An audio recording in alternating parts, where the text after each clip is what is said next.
Okay. Hi everyone. I'm Victory, and we are back again with another session at Code Arena. I wasn't here last week. I'm so sorry. I did miss you guys as well. I hope you missed me too. Today's sessions are as exciting as always. We have virtual bodies class, we have a Python class, and of course, we always start with our emotional intelligence class. Before we continue, before I keep on blabbing, please make sure you subscribe to Coderino's YouTube channel if you haven't already. Please do so you can stay updated and you know what's going on with Coderina and you know every single thing that happens every single time there's an update. Before we go into today's sessions, there's a really special person here. If you were around 2 weeks ago, we had a teenager who inspired us. His name was Chika, and he was pretty awesome. Today we have another amazing teenager. At 17, she's a freshman at the University of Massachusetts in Amherst. She is a tech guru. She can program, she can code, she has developed her own game. She is the CEO of her own tech company. So guys, she is a lot of things, and she has an NGO that empowers women. Susan's going to inspire us today, just like she already inspires me. I don't know if she knows she inspires me, but I look up to her. And I hope after hearing from her, you are inspired and you are fueled up and you just want to do more and do more, just like she is. So take it away, Susan. Do your thing. Inspire these guys.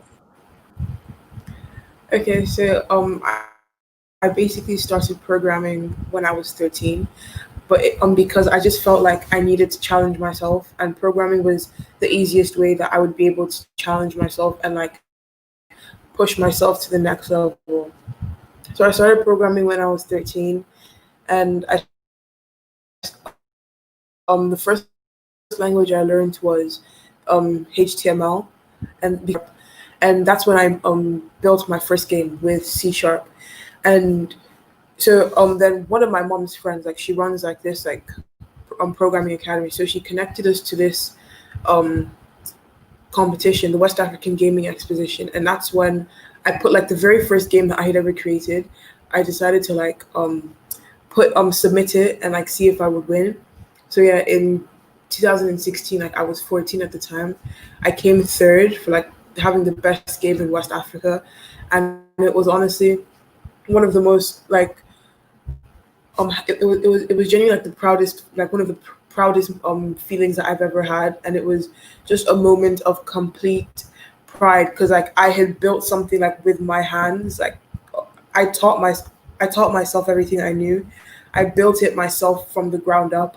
So like being able to like win a competition and like win like the third best game in West Africa, that was genuinely one of the most proud moments of my life.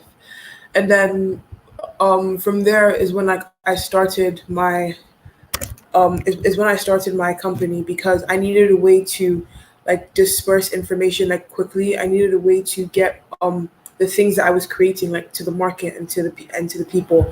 So my company started out as a software engineering company, but then my interests morphed to include media as well. So we're now a media tech company, meaning that we focus in both media and technology. So, like for example, right now we have a contract with an organization, so we have to they give us what they need to be done, and we do it for them for like a relatively cheap fee. So it's really rewarding work, and it's really if you get into it, like I don't think if you get into it for the right reasons, I don't think you're going to regret it because programming has been one of the best things that like I have ever done personally. Like my company now, we now have over 10 organizations that we service, and I'm keeping in mind that I only started like taking business classes like last year to like really help like develop it and like push it further. I only started taking business classes last year, so it's like one of my proudest achievements that I've done. And like another thing is my NGO. So we're basically trying to promote women in Nigeria and like give them a safe space, safe space. And we are really using technology and social media to like help push the message and like help get our message and what we stand for out there. So we started a petition on change.org, and we currently have over almost 5,000 500,000 signatures. And keeping in mind that we started this petition like a little over a year ago, it's it's um it's mind-boggling like what technology can do like if you harness it properly.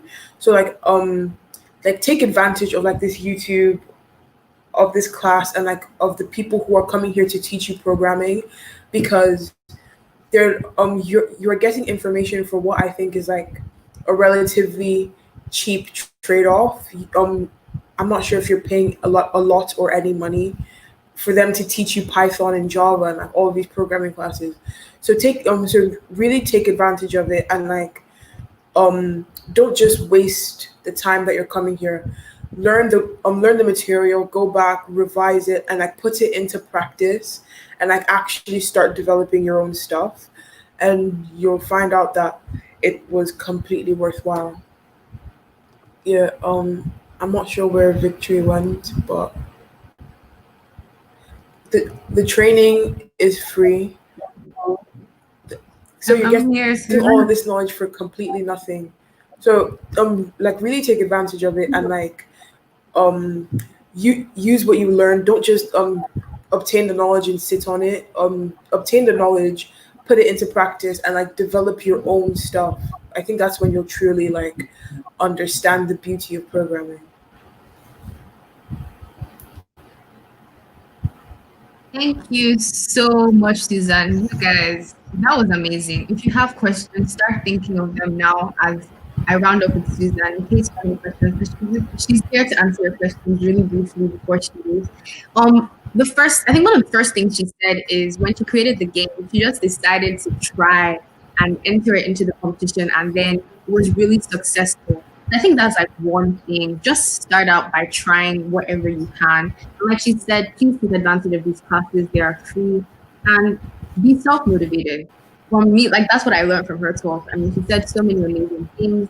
Um, yeah, we do hope she can come back sometime to show us whatever her doing. She's a very busy person. I mean, getting her here to come and talk to you was a struggle because she has a lot on her plate, but she was able to do it. If you guys have any questions, please mention them now. And okay, so for now, I don't think we have questions, and I know Susan has to run. Thank you so much, Susan. Thank you for inspiring. Thank you for inspiring these guys and inspiring myself. Um, the world's going to be looking out for you. I know I'm going to be looking out for the things you're to achieve, and everybody here is. So thank you for joining. Thank you for Okay, having me. no problem. So moving on, and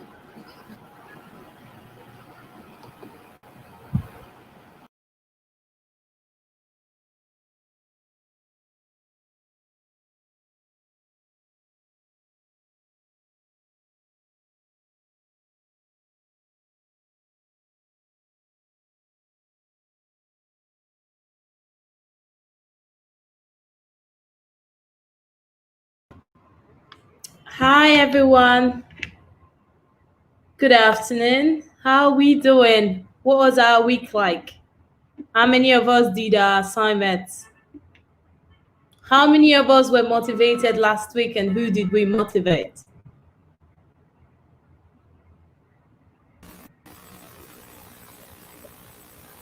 Hello, hi Albert.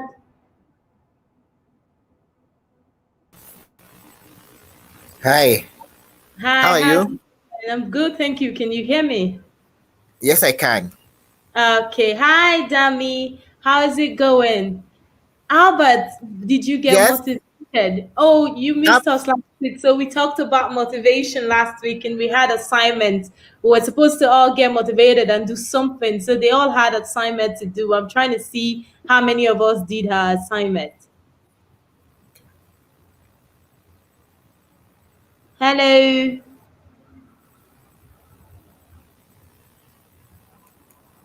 Okay. Temitope, hi.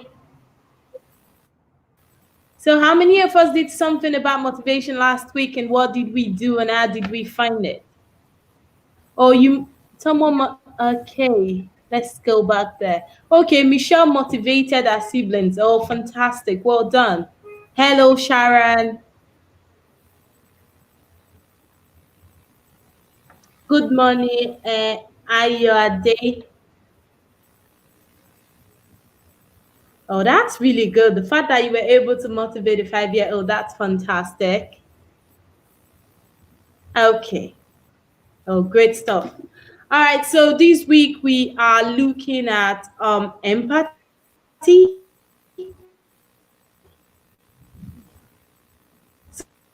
So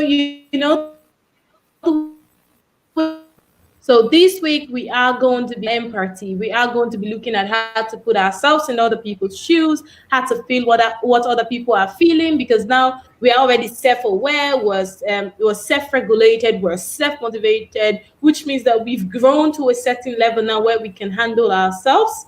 Now it's not looking at other people, it's not having empathy towards other people, it's not being able to take a walk in other people's shoe. Oh, Dami made a motivational video. Fantastic. Can you share it with us? Send it to our email and then we'll have a look at it. Well done, Dami. Well done. That's really good. Sharon motivated herself. Fantastic. That's really good. So we're gonna, like we always do it, we're gonna dive into today's, and then I'll run through today's slides, and when I finish, we'll then have a discussion. Myself and Albert and you guys will all have a discussion, and then we'll be able to answer all the questions that you guys might have for us. So I'm gonna hit straight into the presentation now. But before that, Albert, could you tell them how your week went? Tell us. I want to know why you were not here, why we were busy motivating ourselves. What were you doing? Okay. Hello everybody. My week was very busy though. But very busy, but very enjoyable. I spent my week doing a lot of debriefing sessions for healthcare workers and young people in healthcare institutions and informal settlements, and it was connected to the COVID pandemic, because we all know that COVID has affected various people in various ways, and especially healthcare workers. So I was offering them psychosocial support and also talking to young people, teenage girls on the same. Oh, fantastic. Yes. That's really good. Well done, Albert. Well done. So again, today we're developing our emotional intelligence, and we're doing empathy today. So I'm just gonna get right onto it.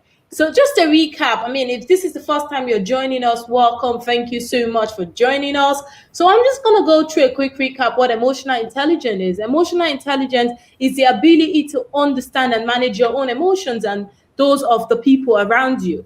And we decided that for this course, we were going to be looking at the 5 key elements of emotional intelligence, which is self-awareness, self-regulation, motivation, empathy, which is what we're doing today. And then next week, we'll be doing social skills.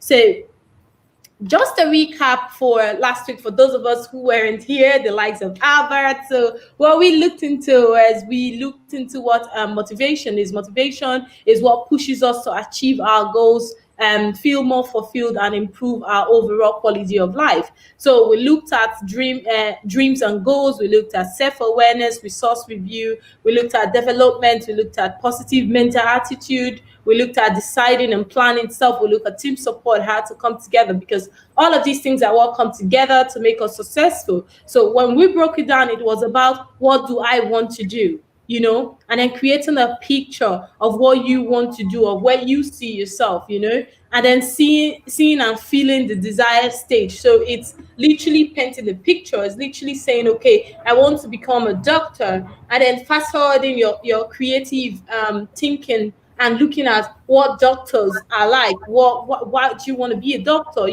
What are the benefits of being a doctor? What are the benefits of being a lawyer? What are the benefits of being a programmer or any of those other things? What are the benefit of being a fashion designer, or whatever it is you want to be, and looking at it from a picture of how can I be the best. So it's really looking at who is the top 5 or who is the top 3 people that are successful at this thing that I want to do. See the way their life is, and imagine yourself being like that. And then once you can imagine it, you now have the picture. Next step is, what do I need to do to get there? So it's either if you're able to send them a mail, or if you're able to read about their stories on how they got there, and then make a plan. Like, you literally have to make a plan and say, okay, this is my short-term goal, this is my mid-term goal, and this is my long-term goal, which was one of the assignments that we were to do last week, setting goals for yourself. So once you set those goals for yourself, just go ahead and do it. So take the short-term goal. In the next 3 months, I want to achieve this, or I want to research and know all Hello. about how to get here. Hi, Francis. I want to do that. Uni Albert. Hello? Once you do that, you are able to then just keep going and keep going. And as you're doing it, you keep revising and see how far you go. So empathy, which is what we're doing today. So empathy is the ability to understand and share the feelings of another. So it's really being able to understand what someone else is going through. So do any of us have any scenario where we've had to empathize with other people? Tell us if you have it, put it on the comment section and we'll have a look at it after I go through the slides. So empathy is the ability to recognize emotions in others and to understand other people's perspective on a situation. When developed, this is that when you've developed the ability to do this, it enables you to use that insight to improve someone else's mood and support them through challenging situation. You know how it is. We all want supporting pillar. We all need someone to tell us it's going to be okay. So, empathy is simply put as the ability to identify with the feelings of others, or better still, it's being able to put yourself in other people's shoes. I'm sure we hear the phrase like when someone is trying to tell you and they don't understand what's going on with you, you hear it. Some people just say, "Take a walk in my shoe and see how I feel," or something. It's really being able to truly and honestly understand what other people are going through. I mean, for people, there are different levels of stress. What may stress me may not necessarily be what may stress you, but it's me being able to understand that even if that thing that stresses you is not as huge, it's not as big, or it's not as challenging as what stressed me, but knowing that right now this is what you're going through and it's stressing you, understanding it and empathizing with you, that's what truly shows that I am developing my empathy skills. So, we're doing emotional intelligence. So there's always going to be the emotional aspect of everything that we do here. So emotional empathy is the ability to share the feelings of another person and to understand that person on a deeper level. So the key word in this is on a deeper level, because he's wanting to go, yeah, I get it. I know you're going through this. The way your classmates or someone, your friend or your siblings would say, "Oh, my belly hurts," or "I'm having migraine," or "I'm really disturbed," or "my friend doesn't talk to me anymore," and you just really want to brush them off and say, "You know what? Yeah, it's fine." No, if you'll be fine. That's you not understanding that person in a deeper level. So in order to understand that person in a deeper level, it is, it's sometimes called affective empathy. So because it affects or changes you, it's literally putting yourself in that person's shoes, is looking back. So if it's your younger sibling or someone who's younger than you, it's looking back to, okay, if when I was this person's age, I don't know what I know now. If this has happened to me, how would I genuinely feel? you know it's not just a matter of knowing how someone feels, but of creating a genuine rapport with them. So in order to be able to create a genuine rapport with anyone, you first have to literally work on their shoes. You first have to literally put yourself in their position, put yourself in their space, and then understand that, oh yeah, I see where you're coming from. Because it's only, especially the easiest way to put it is, when something that happened to you before is happening to someone else, you can relate, you can connect, because you've been there, because you understand it, and because you understand it, your way of empathizing with that person is obviously going to be different from the way other persons who had not experienced what the person is experiencing empathize with the person. So there are spectrums of empathy. So you have the pity. When you pity someone, you literally just feel sorry for the person.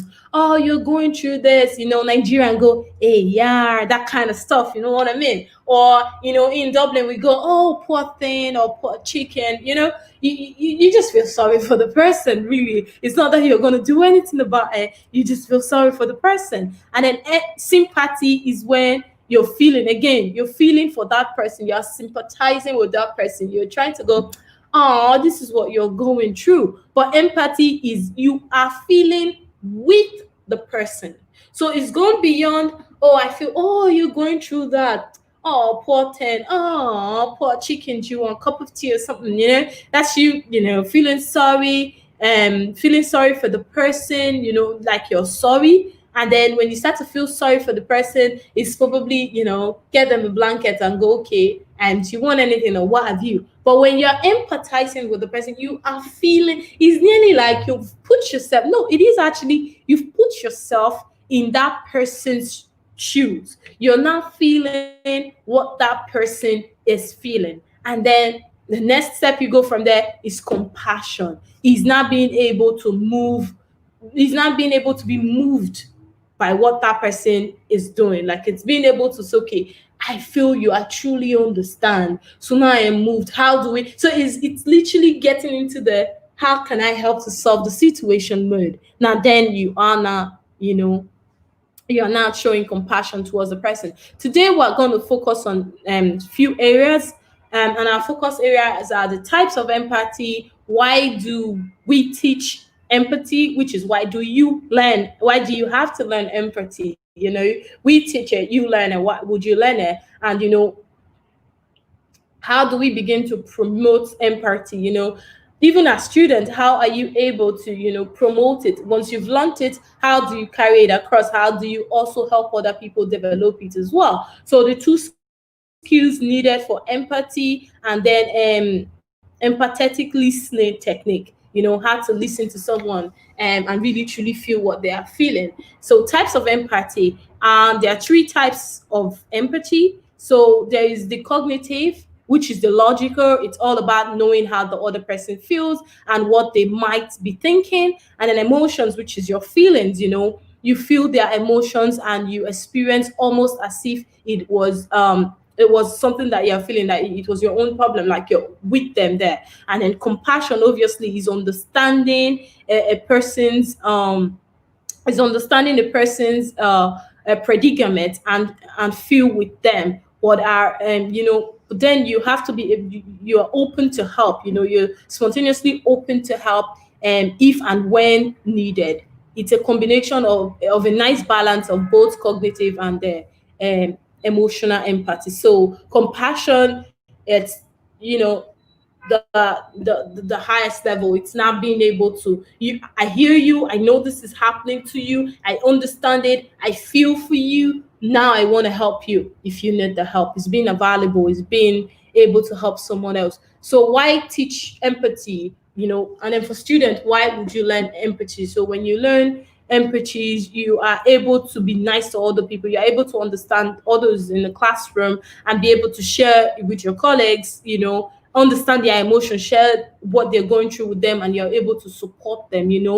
And when you have empathy as a student, you are unlikely or less likely to bully people. So you don't tease people when you understand what they're going through. You kind of know when it's the right time to make silly jokes and when it's not. You know when it's the right time to encourage them. You know when to tolerate them and also accept them for who they are. Because like sometimes in school, we're all coming from different backgrounds. There might be students in your class, maybe even your friend, that their parents is probably going through challenges, maybe divorce or something.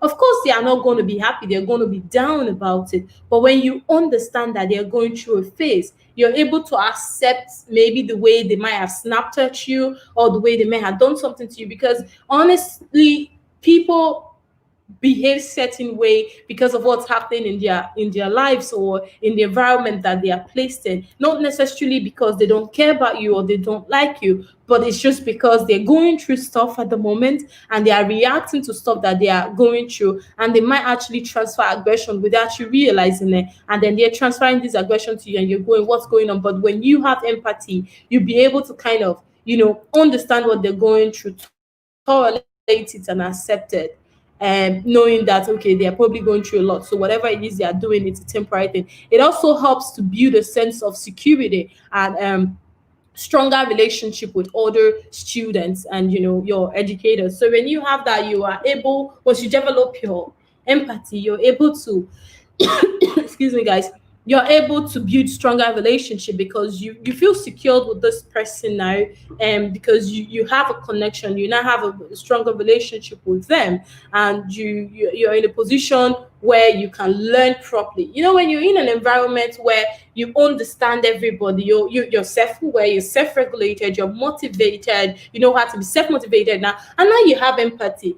You're better rounded, you understand how to deal with people now, and empathy also promotes good mental health, because when you understand why people do what they do, you don't necessarily stress yourself too much. So empathy maps, so it's really your think and feel, what really counts, you know and what worries you, what inspires you, it's or what you see, your environment, your friends, what the markets offer in terms of those of us that is working already, and then what do you hear, what are you hearing, what are people saying, what does your teacher says to you, what does your friend say to you, what are the people that influence you, the people that you believe so much in, and the people that believe in you, what are they saying, what are people saying, what are they doing, the act, you as a person, what's your attitude in the public space, how do you behave to people, how do you carry yourself, do you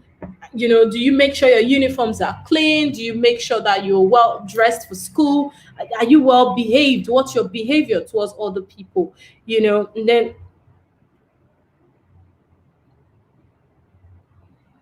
so now, so the two skills that is needed for empathy involve two major skills, is perceiving and communicating. Now, I can't stress this enough. So perceiving is to perceive and be aware of another situation while taking into account another's point of view. Communication is both verbal and non-verbal way of communicating, help you to perceive to others' thoughts and feelings. Now, so when you're in a space, best to explain this is when you're in a space in a classroom, and if you are very self-aware, obviously you would know what's happening around you.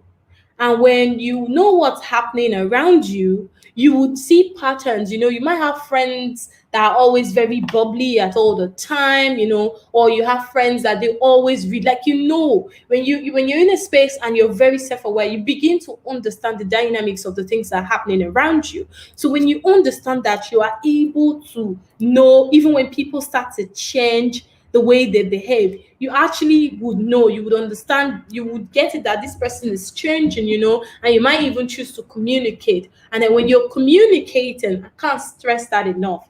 The biggest problem that people have, that we have as people, is we hear to respond, not to listen. So when someone is talking to you, you're literally trying to prepare what you're going to say back to them, rather than understanding what they are saying. Not just what they are saying verbally, but their body language. So someone is talking to you about something. You're looking, you have to be able to have eye contact. You're looking at the person. You are hearing what they are saying to understand it, right? And then you're looking at their body. You're also looking at their body language as well, to see whether or not what they are saying with their mouth is connecting with their body language.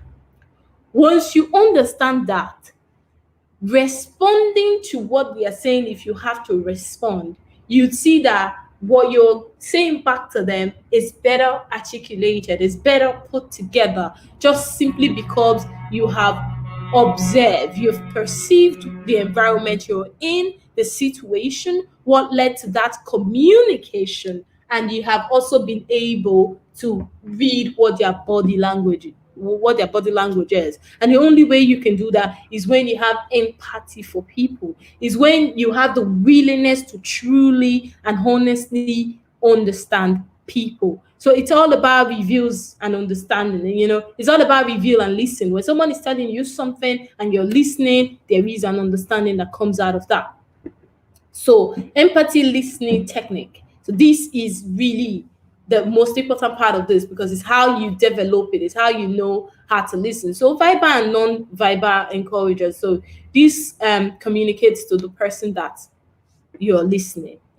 So, are you listening? When you're listening to someone, eye contact. When the person is talking to you, when someone can keep talking. If I'm talking to you and you're just bland, I might get the sense of this person is not hearing me. But when I'm talking to you and every now and again, you obviously the eye contact is there, and then every now and again you're nodding. When someone is talking to me, I always, I nod, so I hear you.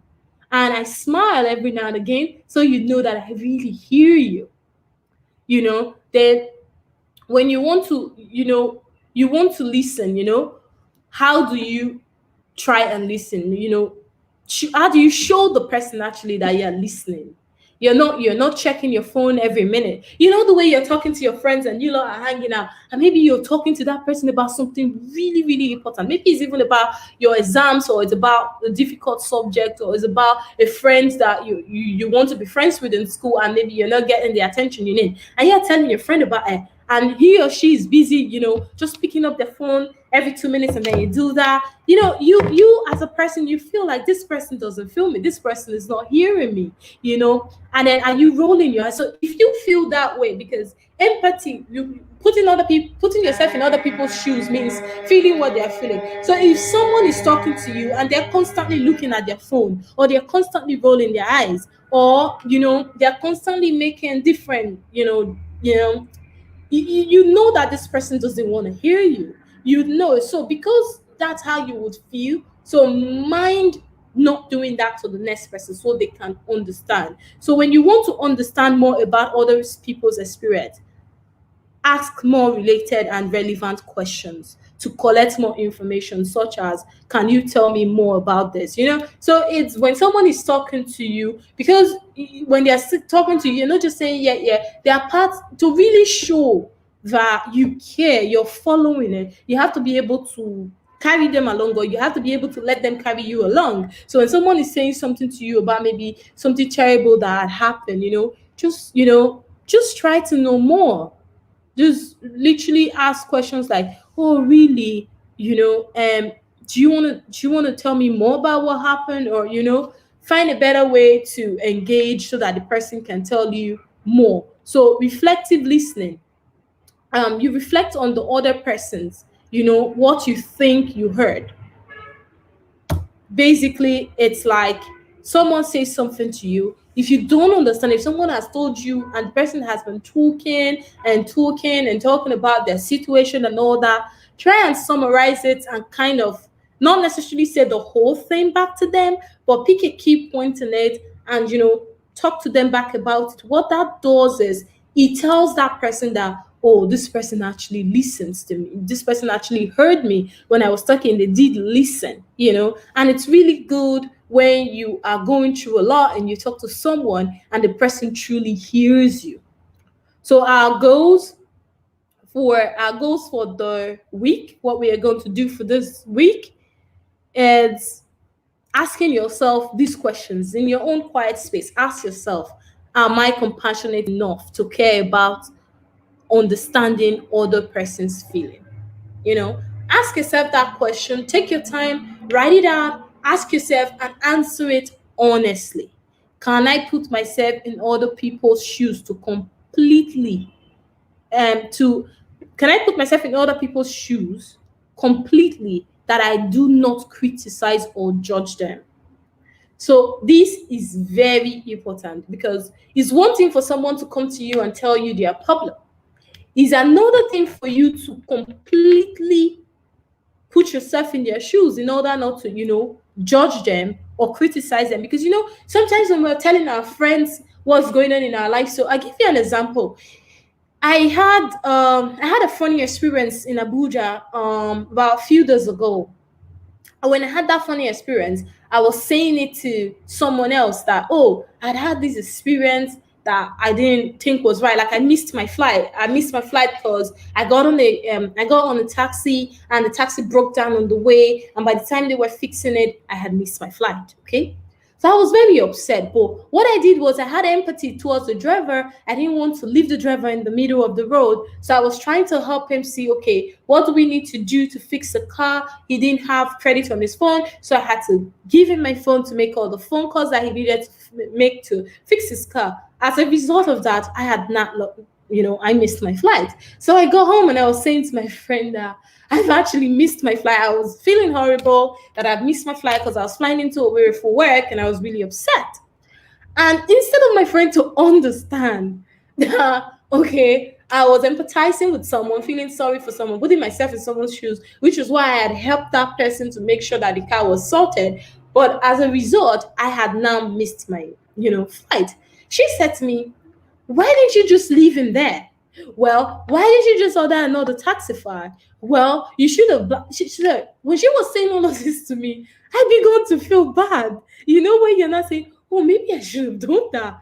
That wasn't her completely putting herself in my shoe. That wasn't her empathizing with me. That was her judging my action. That was her criticizing the way I handled that. So, but if she had gone around it and said, oh, well, I understand where you were coming from, but maybe you should have seen if you would have helped called but still get your taxi. Maybe that would have been a better response that I would want to hear from her, or just say, oh, I understand these things happen, you catch the next flight. Maybe that would have been a better way to put it, but this was how she did it, and that was how what she did made me feel. I know how that made me feel. So trust me, I'm never going to do that to someone else, because I empathize with people and I wouldn't want someone else to feel how I felt when my friend was talking to me. So another thing that you would have to look at is, can I let myself into other people's feeling and personal meaning to see the way that they do? So it's again, what my friend would have done is put herself in that scenario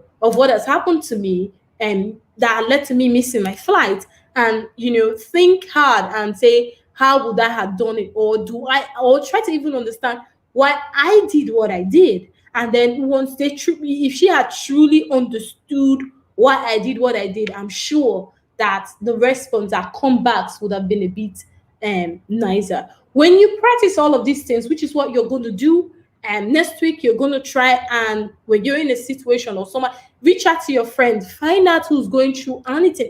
It's COVID time. A lot of people had lost their job, so you might have friends that their parents had lost their job. Try empathizing with them and see how that goes. Try and reach out and just call that classmate or that friend or even that teacher that you've not heard from a bit, and just call and say, oh, I'm just reaching out to you to see how you're faring. Is there anything I can help with?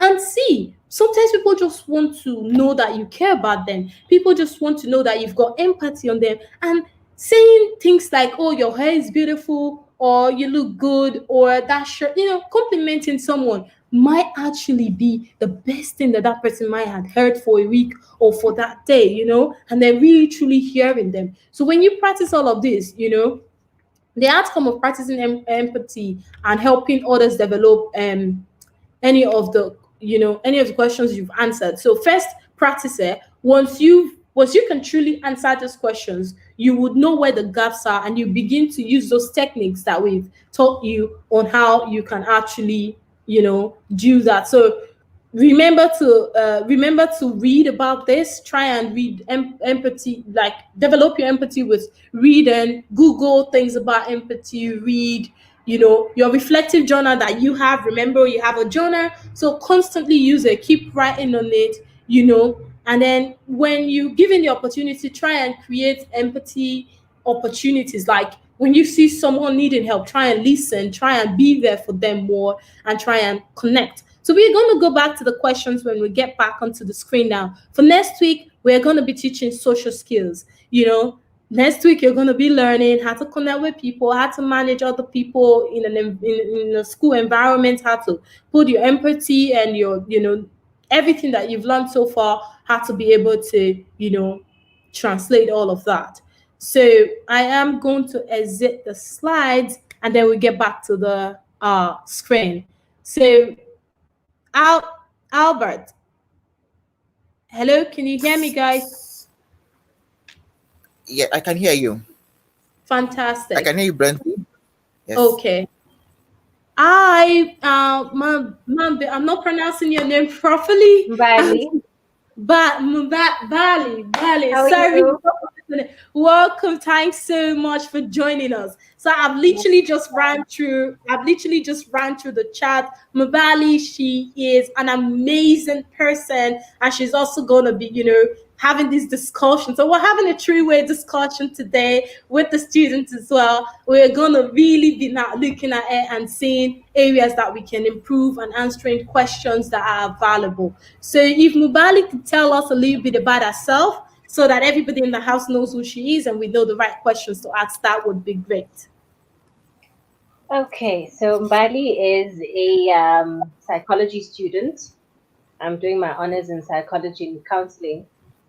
So the reason why I've joined this topic for emotional intelligence is because it's something that I've seen a lot of people do not know how to engage in, and it is a very important social skill.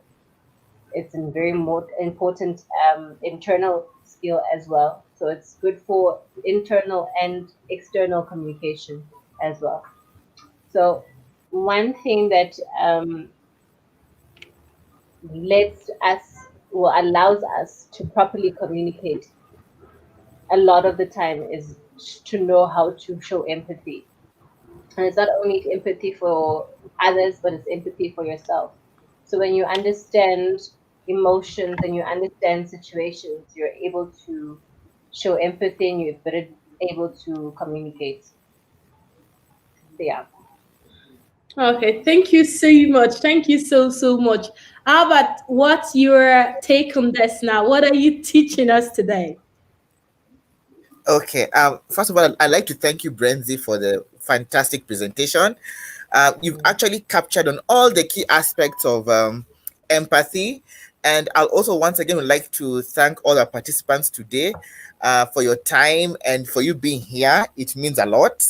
It shows you're really committed to understand what emotional intelligence is all about. Now, for me, I'd like to just mention a few things. When it comes to the types of empathy, and I'd like to touch on emotional empathy. Now, emotional empathy, just as Brenzi had mentioned, is where you're able to feel and understand other people's feelings. Okay, a very good example is when a child cries, a small child cries, and within the vicinity there's another child. There's the tendency of that child to also want to cry, isn't it? Or even a more perfect example is when a mother smiles, the baby smiles. When the mother is sad, the baby picks on that sadness and it starts to cry. Now, that's a good thing, but we need to be very careful about emotional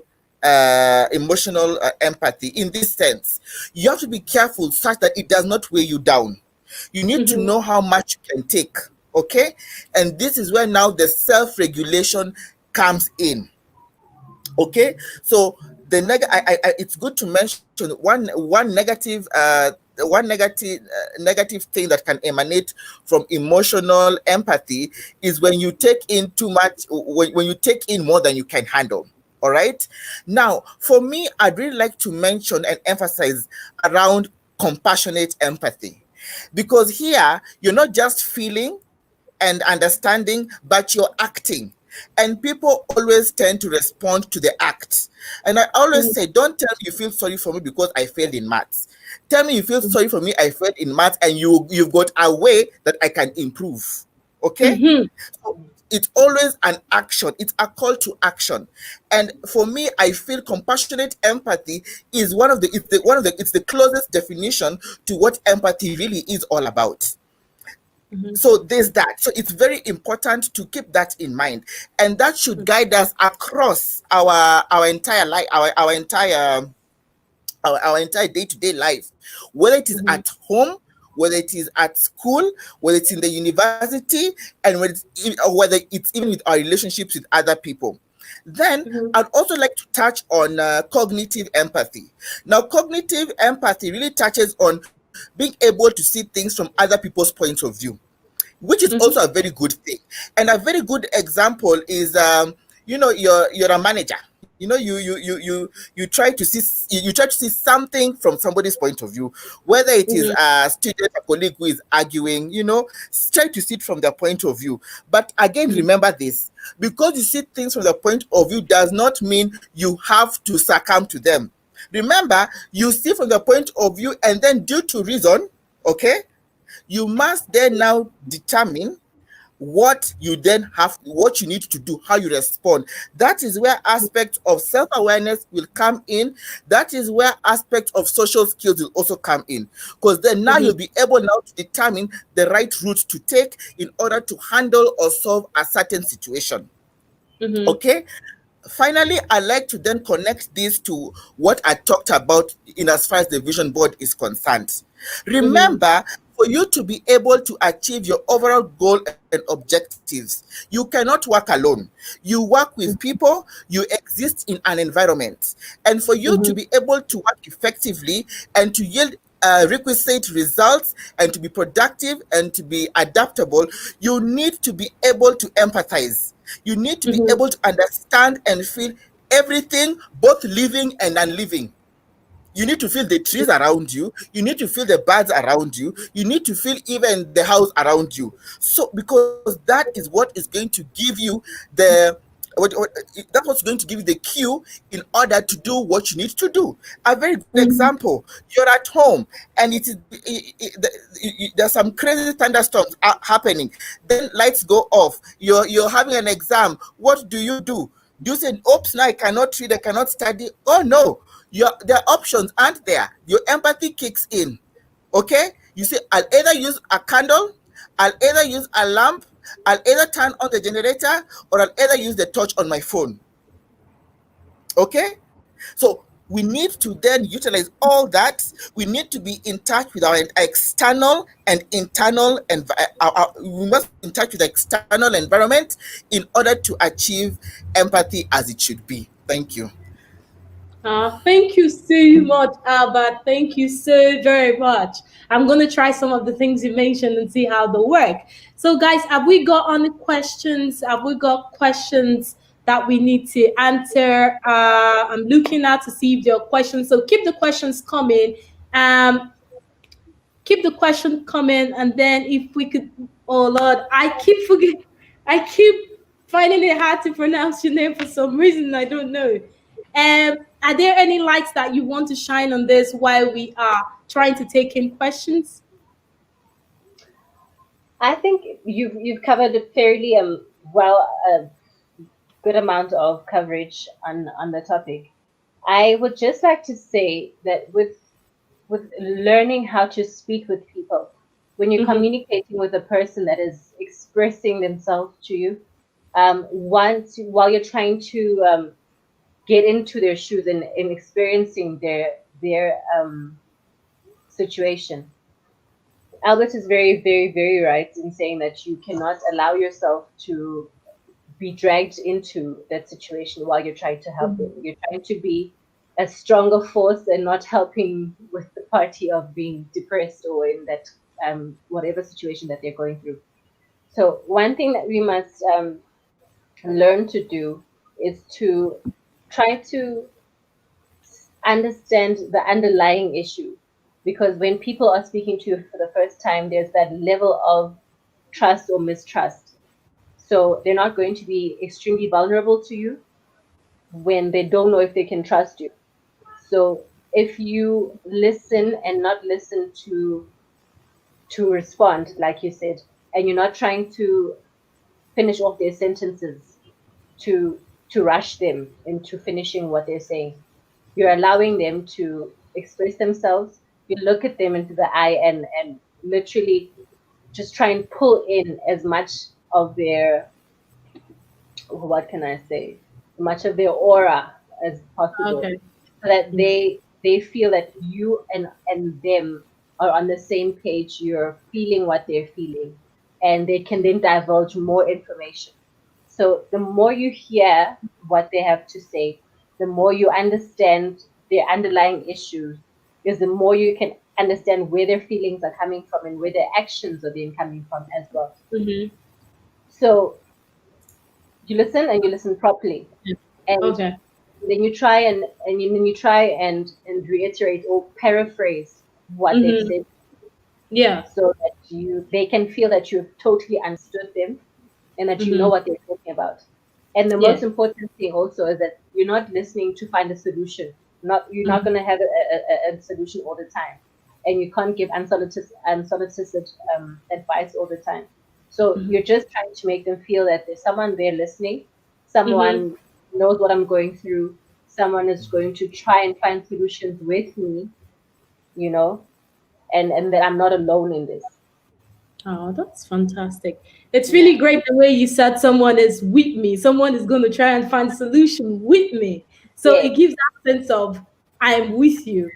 There yeah, is something here that I was just going through the bar, and then Michelle, she was saying some people bully because they are hurt.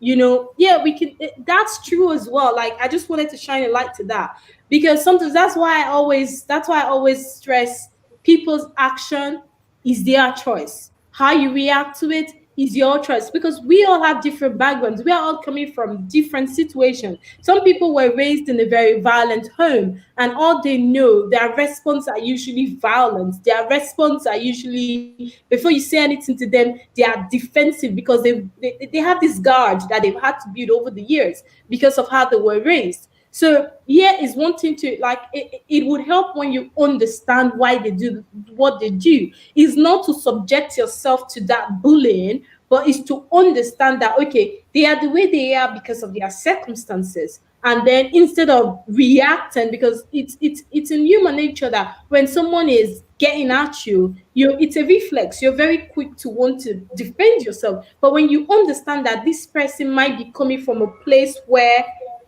they ended up the way they are because of their environment, because of their upbringing, your reaction would obviously be less as aggressive as it would have been, because you understand that this person might be coming from a violent situation, which is why they are the way they are. So it's really understanding that and finding a way. Once you understand that, the way you react to their action, you usually tend to shift. You tend to, like, take a step back and understand. So yeah, and Michelle, you're very right that some people would act based on, them being hurt. They bully you or act based on how, where they're coming from, or because they're hurt. Yeah, people do that. Is our ability to understand that and then find a better way to react or remove ourselves from that situation.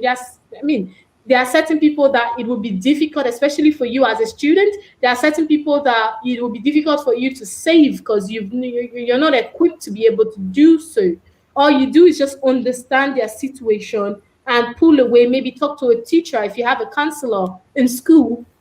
Talk to someone who can actually help them, rather than dragging yourself down. So when you're in a situation where you feel, I really want to help this person, but I don't know how to, then it's good that you reach out to those who knows how to, which should then be your teacher or their guidance or something, someone you think can help them. What you've done there is you've equally empathized with them, and you've even taken a step further to want to help them solve their problems. It's not you that is helping, but you have helped, you have become an instrument that may help get them better, or make them feel better. So we're still scouting for questions. They are not okay. There's a question here. So when a person is shouting, your voice be quiet or choose to. Yes, so most times I would When someone is shouting at me, when I'm in a situation, although I try not to, I mean, over the years, I've learned not to put myself in a situation where someone will end up shouting at me, but then you still can't escape it. So when I'm in a situation where someone is shouting at me, first I process why the person is shouting, and then I make a decision whether or not I'm to say anything. Most times I don't say anything. So think about it for a minute. Say I'm shouting at you and you're not saying, oh no, you're shouting at me and I'm not saying anything. I'm just keeping quiet and looking at you. You're going to start to begin to think, am I shouting for the right reason? Or am I even shouting at, you start to ask yourself, haven't you been in a situation where you're shouting at your siblings or you're really angry at something and you're shouting and the person you're shouting at is doing absolutely nothing? You begin to feel, why am I shouting? These are the things that happens, and that's a reaction. So it's choosing not to shout back at the person, because if someone shouts at you and you shout, it's most likely going to turn into violence. So I will just take a back seat and be quiet. Okay, there's another question I think from Anthony. So Albert, do you want to take that? Okay, what's the question? I can't read it. I can't see it. Oh, okay, I can. It said there I don't know what that. Okay, there are times to empathize with others and times not to. Okay, I think he was just saying that. Oh, are there times to empathize with others and time not to? Um, the thing about empathy, you're always feeling a certain way. That's how I look at it. We're always feeling a certain way. The thing is, like I said earlier on, we also must be very careful to know how much we can handle. How much of other people's emotions can we handle? Okay, and that's where now aspects around self-regulation would come in, because then again, you don't want to feel overwhelmed, by various emotions, because another danger about taking in too much, taking in so many emotions from people, you can end up having a very cold personality. The people who just are emotionless, I don't know if you've come across such people. You can become very emotionless. So be careful on how much you can take. And as far as you're dealing with people, you'll always be picking on emotions. Mm-hmm. And therefore they'll always, so empathy will always be revolving. The thing is, you need to know how much you can engage. Yeah. All right, thank you. So last words from us, guys. Say, Missy, do you want to go first? Hello. I would just advise people, if what Albert said right now is very, very, very important. You choose what you can be involved in actively and what you can't. You can't actively be involved in every situation people try and pull you into. Otherwise you will end up being very depressed, you'll be very burdened, you'll find yourself very reached. and find yourself emotionless Okay, at the end you want to be doing. Yes. I'm just finishing. I'm coming. One thing that you should look at when you're speaking to people and you've decided to go into that situation or engage in that situation is to ultimately deal with and see how the emotions change. Mm-hmm. Watch the emotion so you can see a lot of information from the person's nonverbal communication. That'll tell you a lot. That'll tell you how deep the situation is. And so that will also determine whether you're going to actively be involved in the situation or just need someone bigger than yourself to assist in that situation. Thank you so much. Thank you so much. Albert, what are your last words for us this week? Okay, my parting shot would be empathize. But as you empathize, remember to know how much you can take. Okay, because you don't want it to end up affecting your overall personality. Aside from that, remember, now you learned self-regulation, you are self-aware, you know to motivate yourself, empathy, one more topic, social skills. You're on your way to be very, very emotionally intelligent. Thank you. Yeah. Oh, that's fantastic. Okay, from me, as always, is people's action, how people act to you is their choice. But your choice, you have the choice to choose how to react to it. You have the choice to choose how much you can go in terms of empathizing with people. You have the choice to, decide what to do, who to connect with, who not to. But above all, always try and put yourself in other people's shoes so that you can truly understand where they're coming from and weigh the options, whether it's safe enough for you to engage and empathize and go further with them or not. So thank you guys so much. Next week is going to be fantastic. We're going to be looking at social skills. I'm excited about it. I know you guys are excited as well. So I'll see you guys same time, same place next week. Bye. Bye now. Thank you guys. Bye.